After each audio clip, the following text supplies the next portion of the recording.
Hello, everyone. This is something a little different we're doing here. Kind of like a between the sheets or between the scenes. I don't know. Between the sessions, we'll call it. This is being recorded a little bit before the end of the beginner's box. We have probably 2 or maybe 3 more sessions left, which has been a lot of fun. And a couple of my players, Eric, for instance, who's going to be joining us here for this first, I guess you could say, podcast for the D&D CR Exposed YouTube channel here, is switching characters around. And care to say anything about that, Eric? A little bit of like why you're switching and what you're hoping to enjoy with your new character? Well, the main reason I was switching is because even though I do really like my summoner, I do think he's a really cool concept and all that. But considering we're new to the rule set of Pathfinder 2e, and summoner is a rather complicated class. Yeah. There's a lot you really have to know in depth about it. It's just doing that and learning the 2e rule set is just a little much for me at the moment. So I'm just gonna go with something a little simpler, something I'm more familiar with. Yeah. Going with that, you want to tell everyone what your new class and like your ABCs are going to be? If you haven't already decided on your ancestry background in class, go ahead and share it with everyone. So I'm gonna go bring back revisit an old character I'd made originally back in 3rd edition D&D. Kind of a fan favorite amongst my friends and group, and a personal favorite of mine as well. It is my well, he was a half orc at 3rd edition, so an orc in Pathfinder, barbarian. Mm-hmm. By the name of Groller. Yes. So we have our ancestry of orc and the class of barbarian, which I've had the pleasure of playing alongside of Groller in your brother's 5th edition campaign for a little while there, where we were on like a prison island or something at first, and then he switched it up to like more of a what was that book series? The Shannara, Book of Shannara, whatever. Yeah, kind of a Shannara hybrid series, yeah. Yeah. So what was it? My first, my warlock there, Zurantor, got to, use Groller as a bodyguard, paying him copper pieces a day, which was rather funny. And then I think it was also Aelna, my half moon elf druid, that got to hang out with Groller for a little bit. That was for the Shannara style campaign we were doing there, right? With Mike playing the what was it? What were they called there? I can't think of the name of them. But anyways, he was playing a champion and whatnot. Yeah. But anyways, so now we have that. Have you thought about a background? What kind of background you're going to pick for Groller? Yeah, I'm gonna go with the one that seems to fit him the most out of the very long list of backgrounds that there are. And just go with warrior. Seems easy enough then. That's great. And the one thing that I always thought was funny about Groller, and especially Sean's character that he's playing right now, Crunk, is that technically these two are brothers, right? From what I understand. Yeah, Sean created Crunk much later as a missing brother of Crunk, or of Groller.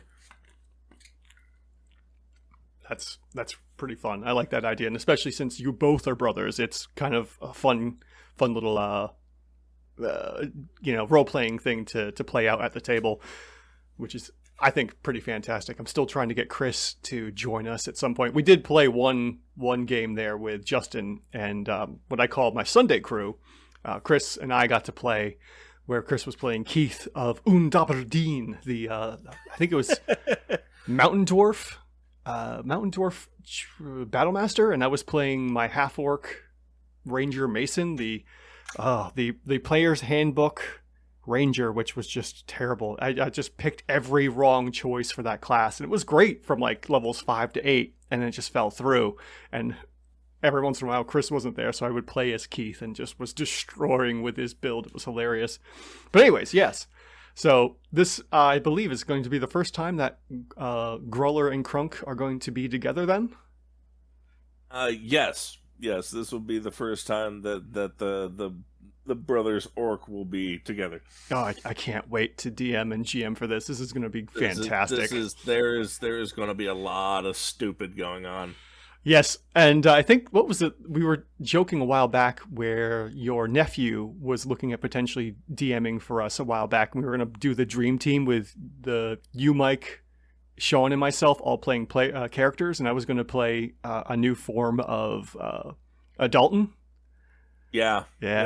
Oh, man. I'd love to get... his real name is Adaltiln, and then there's like a whole bunch of other...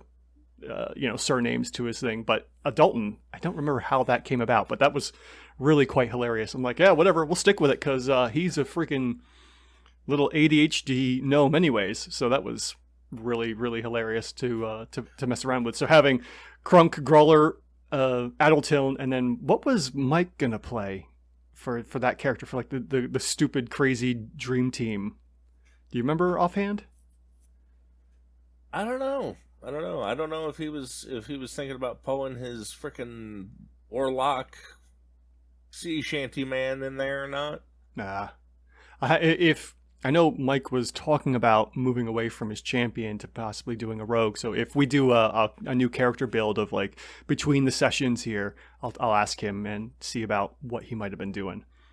Potentially for that character. But anyways... you mean for this campaign? Yeah, because when we left off from the last session there of the mermaid statue, and boy, was that an encounter, huh? Everything was going so well right up until that statue. Yeah, everything... It was just like everyone's dice just... Yep. He just started rolling D6s at some point and forgot D20s existed. Yeah. That was... I was not expecting that encounter to go that way. Man, that was pretty rough. But anyways, you ready to start creating your next character? Yeah, absolutely. All right, great. Then let's go ahead and get you a new character here. And we'll just go ahead and name him Groller, Gruuller, right? Groller. Oller. I don't know why I was using U's. My bad. Okay. And, all right, so we have Groller here. And I will, let's see here, configure ownership. So you should now be the owner. Did that pop up for you, or it should be in your... All right, perfect. In your character tab there. All right, so we could either follow the ABCs, like they said, for ancestry, background, and then, character or class, or we can start in any order you want for this. What do you want to go with first? Class, background, or ancestry? I might as well just go right down the list. So ancestry would be first. Okay. So we know we're going to go with Orc right off the top there. Oh, yeah. All right.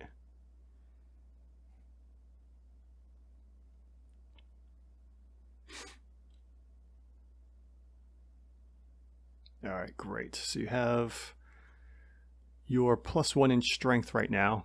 And it looks like we can swap that up a little bit if you want to edit out the pluses and minuses there. So if you remember, on your main character sheet here, on the character tab, down the bottom right where your ability scores are, there's the edit button.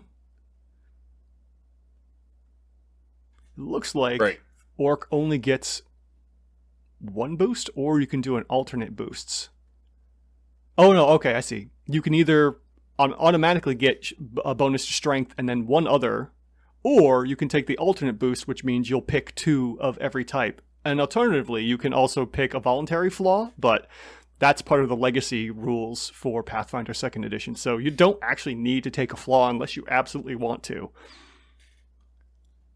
So yeah, you have 1 extra boost to assign to one of your stats here, being strength, or not strength because you already have it as an orc, or dex, con, intelligence, wisdom, or charisma. What do you want to pick? Okay, looks like Constitution. Excellent. All right, so we have that. We'll go ahead and close out there. So next we have the 10 hit points, which it already gave you, plus a bonus 1 for Constitution. All right, so you got your 11 hit points right now. Your size should be medium. Perfect. Your speed is 25. Your boosts we already did. And now your languages. So it looks like it gave you Common and Orcish. And then on top of that, you'll also get additional languages equal to your intelligence modifier, if it's positive. So for the time being, it looks like those are probably all the languages you're going to have, huh? Let's just say we're lucky I have those. Right? Okay, so you have your orc and humanoid traits, which is perfect. And you should also have dark vision. Excellent. Now, you need to pick a type of orc, your orc heritage. So you have Badlands, Battle Ready, Deep, Grave, Hold Scarred? Interesting. Rainfall or Winter. What did Sean pick for Crunk? I think he went with he went with the Rainfall orc. Okay.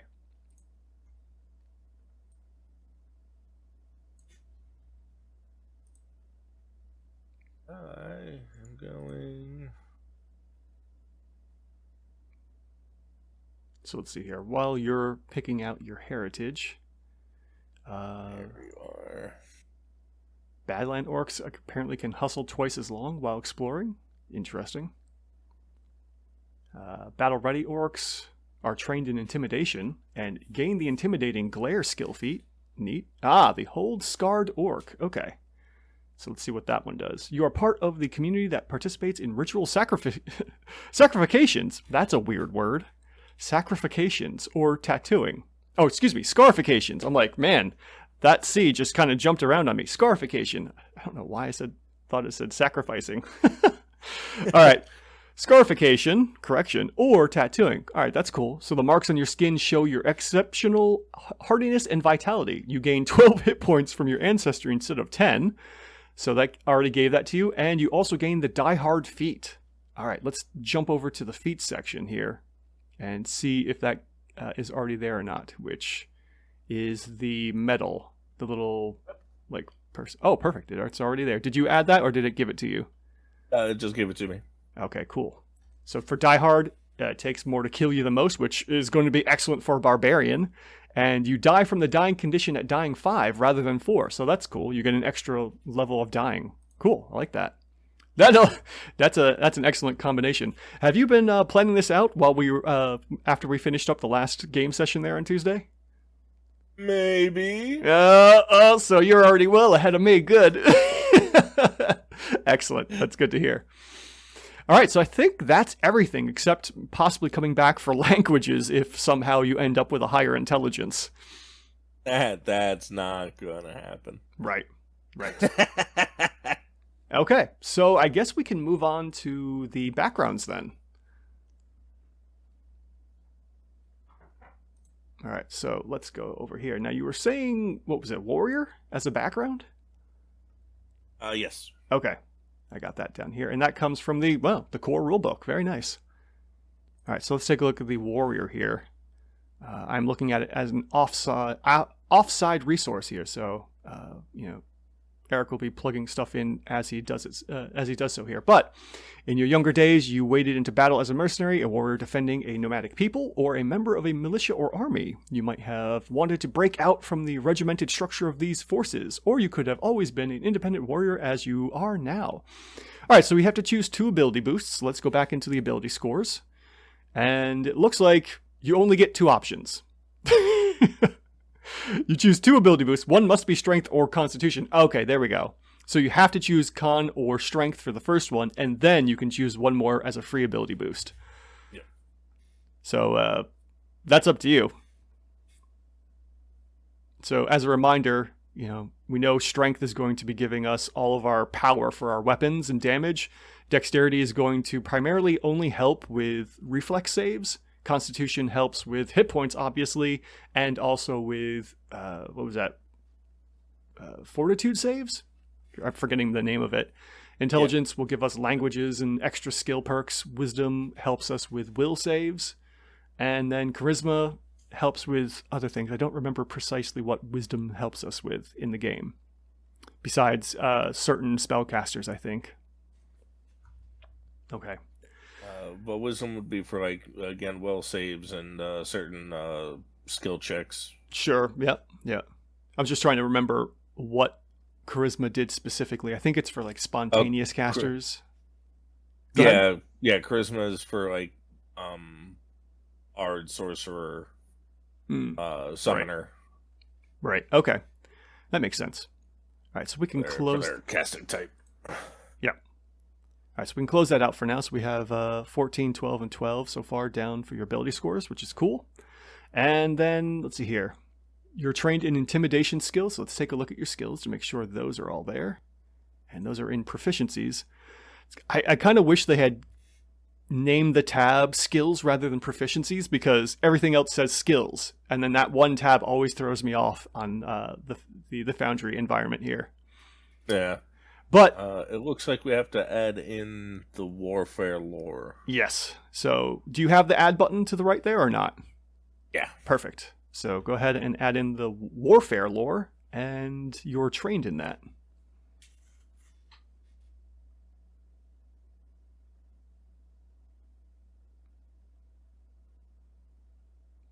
Now, what skill or what stat is here we go. I threw the trained on for that. There you go. What skill is giving you warfare? Oh, I see. If you hover over it, it's intelligence, and then +3 for trained.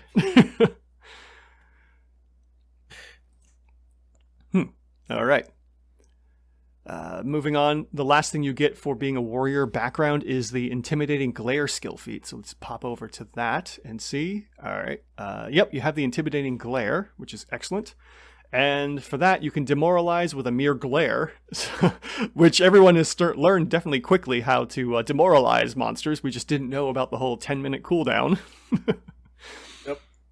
Let's see here. When you do, demoralize loses the auditory trait and gains the visual trait. And you don't take a penalty if the creature doesn't understand your language. All right, so I'm seeing like The Rock from WWE doing like his glare. What do they call it? The smoldering glare? Go ahead. The freaking elbow, the eyebrow cocked up. Yep. Yeah, exactly. That's what I'm thinking. I'm like, oh, we got ourselves a wrestler here almost. All right. So I wonder, when you do the demoralize, it loses the audit. I wonder if the game will pick that up immediately for demoralize, or it looks like you could potentially also just do it directly from this skill. So I don't know if you want to drop that down into your macros, that might be handy. And I'm curious to know if it picks up the visual thing and loses the auditory. But I don't know if how big of a thing that is for the Foundry environment here. So we'll find out come Abomination Vault when we start up. All right. It looks like our background section is already done. And we can move on to the class now. This is going so much smoother when it's one-on-one here, and I'm not trying to wrangle in 4 people who have never played Pathfinder, including the GM, myself, trying to do this all in a couple hours here, which is silly. All right, so let's go ahead and get the Barbarian up. I have it, again, on my off-screen resource to take a look at. And then you will go ahead and throw that in your character sheet. And against everybody's will, I'm going with the absolute worst instinct for Barbarian. What's that? As I did in 5th edition as well. Oh. I'm going with the worst version of a Barbarian. Yeah, you're picking Fury? Fury. Yes, I was wondering what instinct you were going to pick for the class. But I have no idea. I honestly don't know how good or bad, quote unquote good or bad, a Fury Barbarian is going to be. Have you looked up anything, like checked the Reddit forums or anything about Fury Barbarians? Yeah, Fury is considered to be the worst Barbarian instinct. Really? Even in Pathfinder? Yeah. Wow. That's surprising. I wonder if there's any way to, update that or fix it, so to say. They get one of the lowest rage damage bonuses. And yeah, they're just kind of but the thematics of it fit my character. Right. Okay. Well, And I put thematics over mechanics any day of the week. yeah. Well, if it comes down to it, and you've played a couple levels of Fury, and you're not liking it, we can switch it up. I'm not gonna make this a hard and fast like, oh, you're stuck forever. No, if you find it's just as bad as they're saying, or you're not having fun with it, we can look at changing the instinct. Okay. All right. So, is there anywhere in here that it should say instinct barbarian, or is this just something? It pops it when I select barbarian. Okay, so that's the class. You have it already all set there. Yep. So under feats, you'll also see it shows I have sudden charge as a feat now. Okay, because cool. I get a free. One thing about Fury Barbarians that is quote unquote positive is that they get an extra level 1 feat. Oh, nice. All right, so let's take a look at this Fury instinct here, and I should have it. All right, let's see here.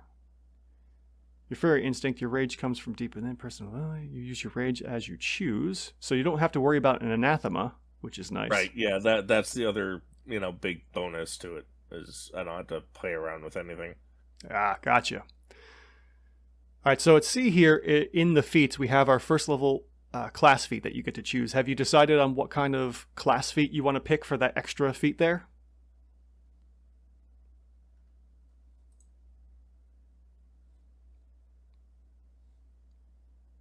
Looks like there's only 1, 2, 3, 4, 5, 6, 7 of them, and one of them you can't pick because you have to be a dragon instinct.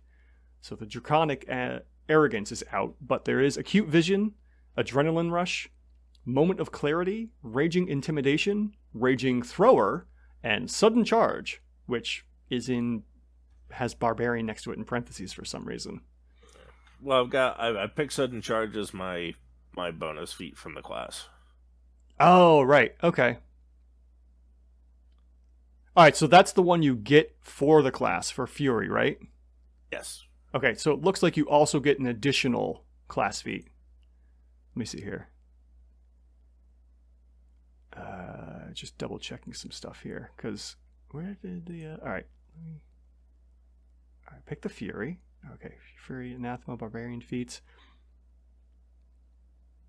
Yeah, you get 2 feats, it looks like. So your sudden charge is part of your class feat, and then you get the extra additional feat as well. So you have sudden charge, and you get 1 extra one as well.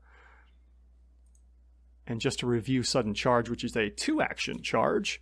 With a quick sprint, you dash up to your foe and swing, stride twice. If you end your movement within melee reach of at least one enemy, you can make a melee strike against the enemy. You can use sudden charge while burrowing. Oh my god, that's fantastic. Climbing, flying, or swimming instead of striding, if you have the corresponding movement type. Oh, that's excellent. So that's just a really handy way of, obviously getting right up to the enemy and then getting a couple attacks in, which is cool. And you picked Raging Intimidation. All right, let's take a look at that one as well. Let's see. Your fury fills your foe with fear. While you are raging, your demoralize and scar to death actions from the intimidation. Scare to death. Oh, scare. Thank you. Oh man, I'm doing awesome. Scare to death. Yeah, there's an E there, which I was ignoring. So scare to death. Thank you. I mean, scar to death sounds interesting. It does. It does. Scare to death. From the intimidation skill and intimidation skill feat, respectively, gain the rage trait, so allowing you to use them while raging. Okay, so that's cool. As soon as you meet the prerequisites for the skill feats Intimidating Glare and Scare to Death, you gain these feats. Cool. All right, so that's neat. All right, interesting. So yeah, you can just demoralize while you're raging, which is interesting that they would not allow you to do that while you're raging, but I guess you're so lost in your fury that you wouldn't be able to demoralize. I guess it's more of like shooting, insults and whatnot. Normally, I guess.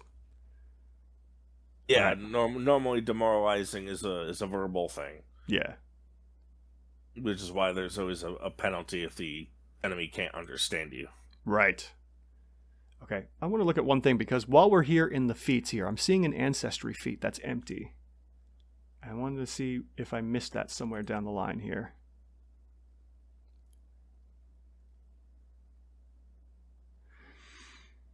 That's odd.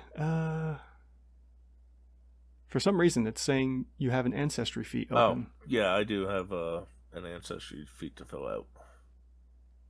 Yeah, I wasn't seeing that in my side thing here. That I had as that. Oh, Orc Ferocity. Okay, let's take a look at that. Fierceness in battle runs through your blood when you refuse to fall from your injuries. And you refuse to fall. Cool. You avoid being knocked out and remain at 1 hit point, and your wounded condition increases by 1. Nice. All right, so you can do that once per day. You would be reduced to 0 hit points as your trigger, and not immediately killed.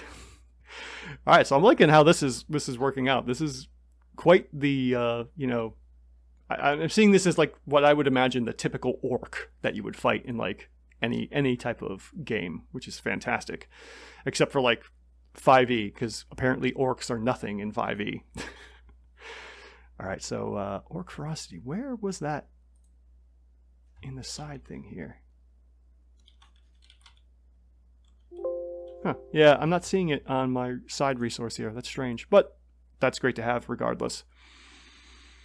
All right, let's go back to looking at your Barbarian. All right, so we have Perception. You're expert in Perception. Going back to the character sheet here. Yep, got that set. That was auto thrown in. Your saving throws are expert in Fortitude, trained in Reflex, and expert in Will. That's surprising that Barbarians don't have expert reflexes. Yeah, I thought it was really weird that they gave expert for Will. Yeah, Will was usually their weak point. Yeah, that's what I would think too. Flipping the two, that's really strange. Yeah. Well, whatever. All right. So now we're gonna look at your skills, since those are all taken care of. So we'll go to the Proficiencies tab, and you're trained in Athletics, which it automatically gave you, and you're trained in a number of additional skills equal to 3 plus your Intelligence modifier. So before we move on any further, actually, let's go back to your character sheet and take care of the last couple of ability scores that you have open. So for level 1, you get 4 free ability boosts. Why don't you go ahead and pick whatever 4 you want there? Because surprisingly, you could have a higher intelligence if you really wanted to. You're silly. I know. All right, so we got Strength, obviously. Dexterity, very nice.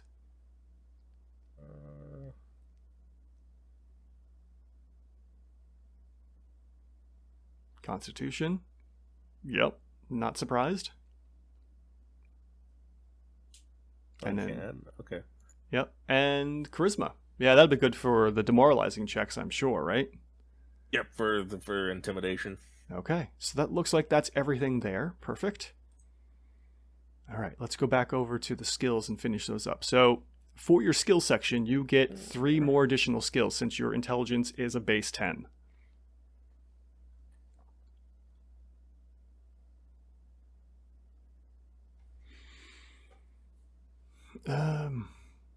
Yeah, it doesn't give you any kind of a prerequisite. It's not like you have to pick certain ones. So I guess you could pick whatever you wanted for the core skills, which is nice. Yeah, I get 3 of them, right? Yep.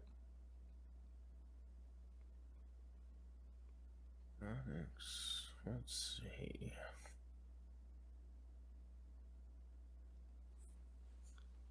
This is tricky, at least in my point of view. Like, definitely yeah, you just pick survival, right?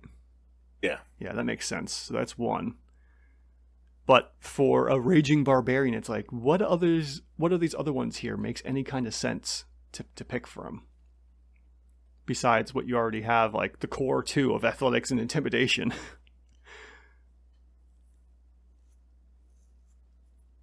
All right, acrobatics. That makes sense too. Yeah.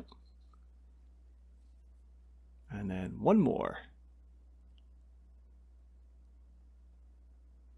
And just because it really did come in more handy than we were expecting, than I was expecting, and only one person had it. Oh, crafting. Yeah, actually, that makes sense too. Yeah, I could see that. Cool. All right, so those are all of your skills that you get. And just so we are aware, your attacks, you're trained in simple martial weapons and unarmed attacks, which at the bottom of this page here you already have. Your defenses, you're trained in light, medium, and unarmored defenses. So you got your light, medium, and unarmored. Perfect. And then your class DC is trained in barbarian class DC, wherever that's supposed to be on your character sheet. Oh, there it is, off on the left side there. Your class DC is 17, apparently. So I guess if you needed any kind of barbarian DC things, we would go with that 17 there. All right. I wonder if that counts for like my intimidation and stuff. Probably. I would assume it's probably pulling from that, unless it's pulling from, performance or intimidation or something. I don't know. All right, so now the next step is buying gear. And what was it, 15 gold, I believe? You start with?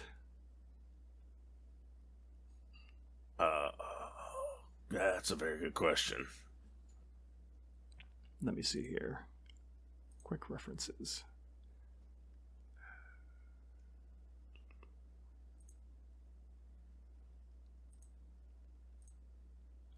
Oh, man. This one section of the book section of this one page I'm using on the side is down, and it's a shame because it was super handy. Let me see if the quick reference has anything. Oh, there we go, character creation.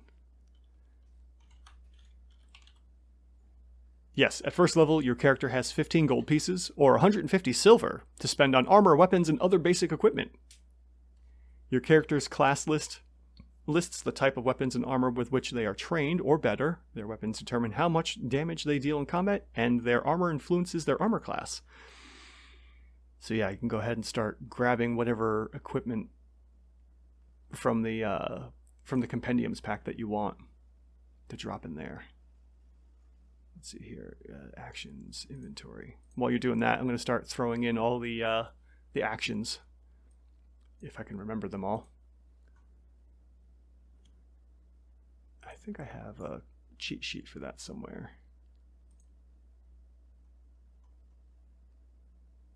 Let's see here. No, I have that saved on the Discord. So what weapon are you going with?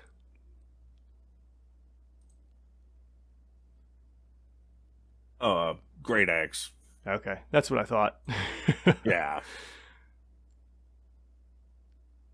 Let's see here, 2nd edition. Pinned. Cheat sheet. That's 2 gold.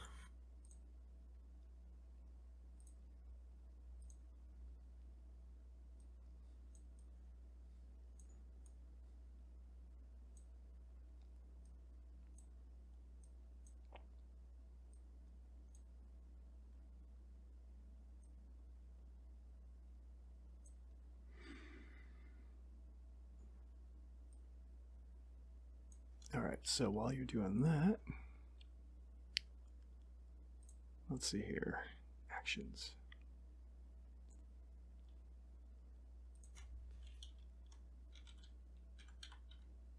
We've got the feint action and escape if you ever so need to try and escape. You'll have that up. And then grapple, shove, trip, and disarm.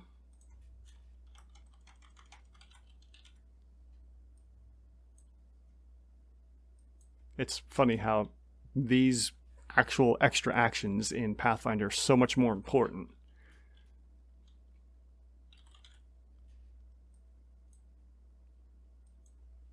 It was funny, I was watching a video with, was it Monkey DM over on YouTube, and he was talking about how he was comparing 5e and Pathfinder 2e a little bit.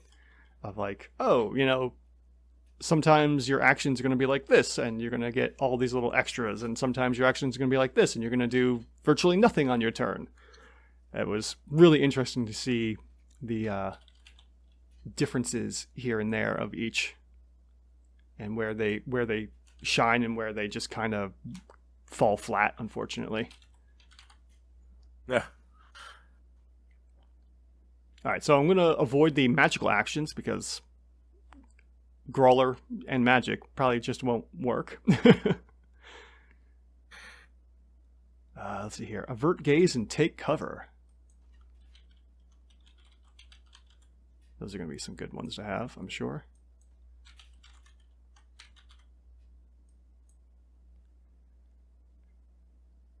You don't have a shield, so we don't have to worry about that.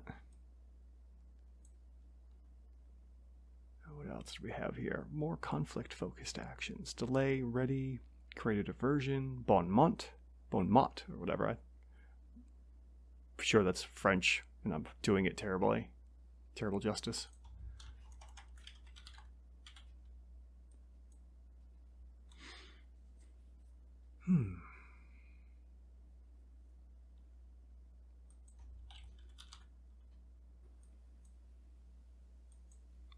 Seek. Now we got the point out. That's something you guys haven't had a chance to really use yet, was the seek action during combat. It's really funny. Like, you know, when you need to look for a monster that's hiding, you use the seek action, and then when you find it, you have to spend another action to point it out. Like, man, they are really abusing this 3-point action system here in Pathfinder.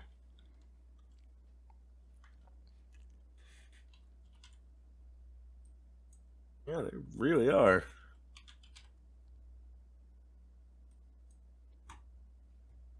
All right, let's see here.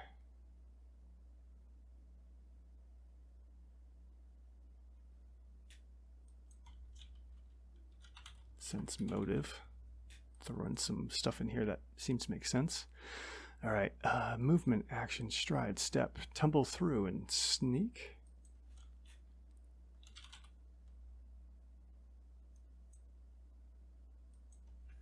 What else we got here?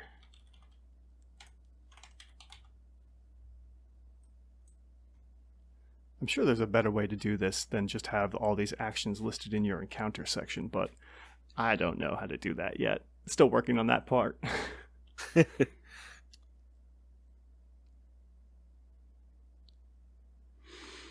Let's see here. A few of these I'm not going to bother with, like drop prone, crawl, stand. We already know these are all actions. Swim, climb, and balance. Grab an edge. Arrest a fall. Alright. Let's see here. Object interactions. What else should I throw in here? Alright. The other ones I will copy from the other character sheets here, because I don't recall what the other exploration and downtime actions are.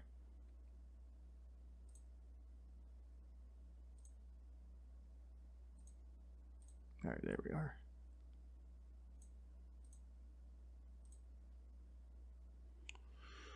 Okay. Oh. Let's see here. We got the repair.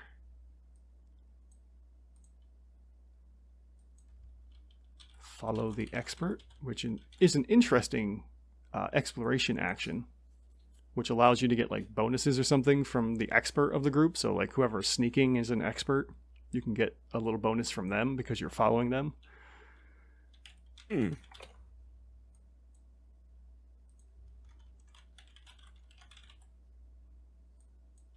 right, cover tracks. Decipher writing. I don't know if Groller's going to need that or not.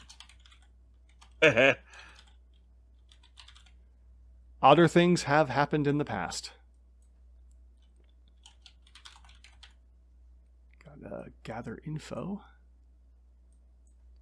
Let's see here. Impersonate? Sure, why not?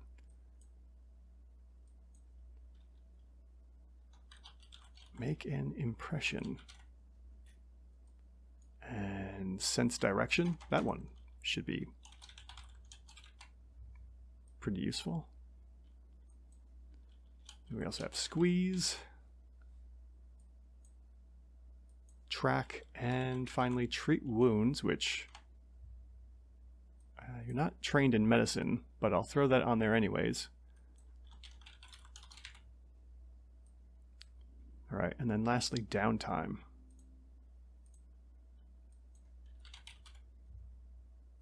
So we got craft, create forgery, earn income,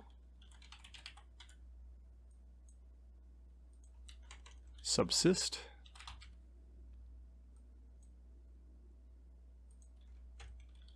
retraining,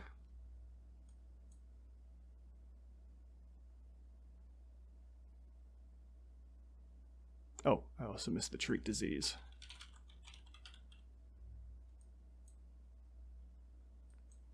And long-term rest. Okay, so those are pretty much all of the actions for encounter, exploration, and downtime. How's your inventory coming along? I believe I'm good. All right, so, oh wow, you went with a breastplate. Interesting. How much did that run you? 8. Oof, 8 of the 15. Wow, okay. And then how many, you got 2 hatchets to throw in case? All right, very cool. And then the standard container here for, or standard backpack affair. Yep, the standard adventures pack. Yep. Do they have blankets in the compendium or not? Let me see. As far as I can see, it's just the blanket of stars, but we'll say that the bedroll has a blanket with it. Because I know that was a thing in 5e where they have blankets on the side, so you're just buying a bedroll and sleeping without a blanket. All right. I think that's pretty much it. It looks like we have your character all set and ready to go here. The only thing we have left is for you to fill out the main section here of gender, age, height, weight, and all that. That's up to you to add in or whatever later on, and it looks like we're good to go here. So you have yourself an 18 in strength, a 14 dex, a 14 constitution, and then 10 in intelligence, wisdom, and a 12 in charisma. Nice. Yeah, it's nice having 26 hit points at level 1. Right? Tell me about it. You know, once I saw that Pathfinder 2e had ancestry hit point bonuses, I go, this is what 5e needs to fix the hell levels. Because everyone skips right to level 3 because they don't want their characters to die. You know, having the extra, and it looks like the average is usually 6 to 10, so probably like an 8 for extra hit points right at level 1 that never gets any higher. Having a racial hit point modifier would really help characters not be so squishy, in my opinion. That little extra boost. So yeah, level 1 Orc Barbarian here with 26 hit points. Oof, that is something. Well, I mean, the raging in this is identical to raging in 3rd edition and not 5th edition. Okay. So when I rage, I don't get resistance to slashing, piercing. Right. And I actually get a -1 to AC and then a bonus to damage. Yeah, I saw that. I was looking up a little bit of when you guys had said you were interested in changing the classes. I started looking at some of the stuff just to get an idea of what to expect at level 1. And I saw that for barbarians. I go, wow, they actually lose AC a little bit, which, you know, makes sense for the most part. Yeah, because they're pretty much just off balancing. Yeah. Themselves, kind of, in a way. Which, when we think about it, if you take that -1 penalty, while you're not necessarily getting the bonus from like a reckless, reckless attack. Yep. You're kind of getting the negative from that of you know, being a little easier to hit. So I guess when you... Not just hit, easier to crit. Oh, right. Yeah. Yep. That does reduce the crit range as well. Forgot about that part.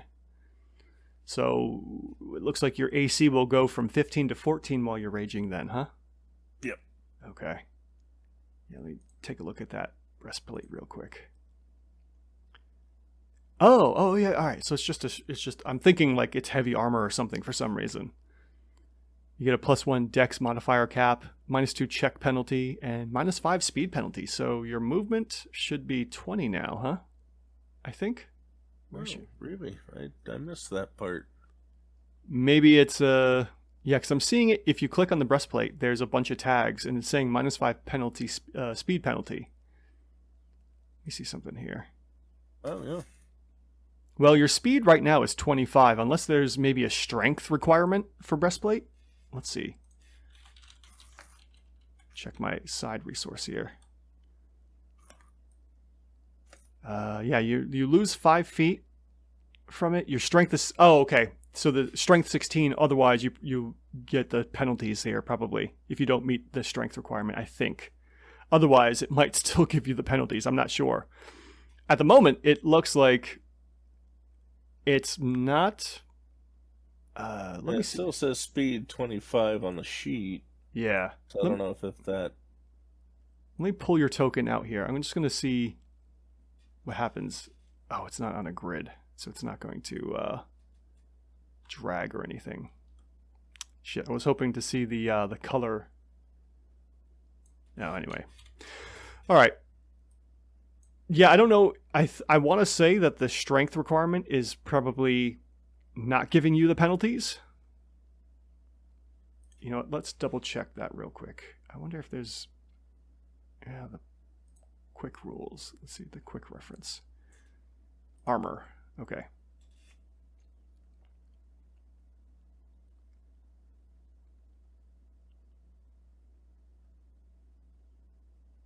Okay, so check penalty. While wearing your armor, you take this penalty to strength and dexterity-based skill checks, except for those that have the attack trait. If you meet the armor's strength threshold, see strength below, you don't take this penalty. And then for speed penalty, while wearing a suit of armor, you take the penalty listed in this entry to your speed, as well as to any other movement types you have, such as climb speeds and swim speeds, to a minimum speed of 5. If you meet the armor strength threshold, you reduce the penalty by 5. So that's why you're not seeing an immediate reduction in your speed, because it's a -5 penalty, but you have 16 or higher strength. You're not losing any speed from it. Right. Okay, so we're good there. Obviously, the game already knew that because it would have checked and deducted properly. So if you were wearing full plate, I'm sure full plate probably is... let's see here. Full plate is a -10 speed penalty, and you need a strength of 18 for that. So, yeah, you would end up losing 5 feet if you were wearing full plate armor, but you're not. So that's why you're not getting any of those check penalties, which is nice. All right. Is there anything else we think we need to cover here? I think we are good. Looks like everything else is pretty straightforward. You got your armor, you got your money. Did you buy any rations? Yep. Okay, I see you got... Yeah, it comes with the adventure pack. Okay, cool. I'm still shocked that rations in this game last a full week. I'm like, damn, that is a big bag of food. And the water skin, rope, and all that. All right, cool. So I guess I think we're good to go here. So your Groller is all set to go once we finish up the beginner's box. So this should be fun. Did you, speaking of Groller and Crunk, did you let Sean know that you were swapping to Groller? Yes. And he had a wonderfully horrifying grin on his face. Excellent. I was hoping to hear that news from Sean. That's excellent. And I'm glad to see that he's sticking with Crunk too. That's good. Right. I think it's because I told him we all ended up changing our characters. So I think he was on the verge of doing it, and I was like, you know, I figured, because I told him the reason why I was switching mine. I was like, so I was kind of thinking about you know, completing the dream team, and he looked at me and he just grinned. He's like, yeah. Good. All right, cool. Well then, Eric, I believe we are done for today. at least for creating Groller. The last thing, and I already told Herr Doctor about this, but he kind of got the jump on creating a character artwork for you, and I will share that later on a little bit. If you want something a little different, we can have that swapped up. But as for the Hero Forge character art, it looks like you're all set. Cool. So I'll have that set up for you in a little bit too. And I think we're good there. All right, man. Anything else you wanted to chat about? Any other thoughts or notes about Pathfinder 2nd Edition so far?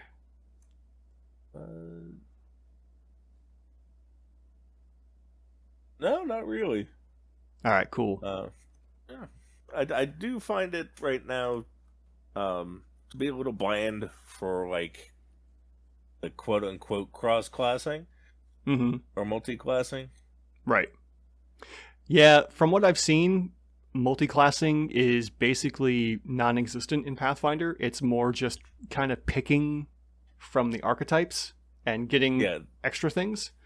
Yeah, you just spend your class feats on the class feat from another, class. Yeah. The closest thing I did see is dual classing. That's like the closest thing to multi-classing, where you are literally, a barbarian and a fighter, or a barbarian and a monk, to kind of bring in both of those. But there are some restrictions, and it takes a little bit more finagling to get that to work. But as for, saying, oh, you're going to be a level 5 barbarian and then also a level 1 monk, it just doesn't happen in Pathfinder. So.